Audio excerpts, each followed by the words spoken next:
Les pieds bien sur terre, mais la tête toujours dans les étoiles. Sur les hauteurs de son Périgord noir, Nicolas est en repérage.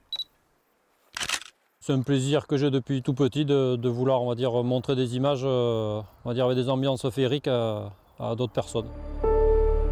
Car en matière de féerie, Nicolas a choisi le ciel comme terrain de jeu. Voici des aurores boréales au-dessus de la rivière Dordogne. Des images de phénomènes célestes quasi irréels.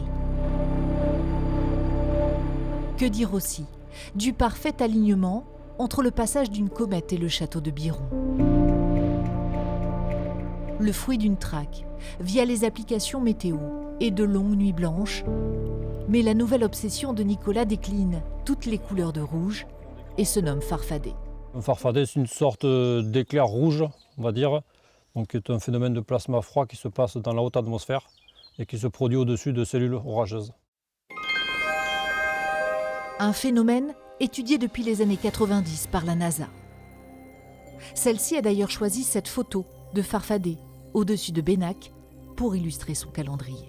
Quand j'étais petit, donc je voulais être astronaute. C'est incroyable, au début on n'y croit pas. Mais ensuite il faut relativiser, donc nous on apporte juste notre touche artistique et ensuite on laisse faire les scientifiques.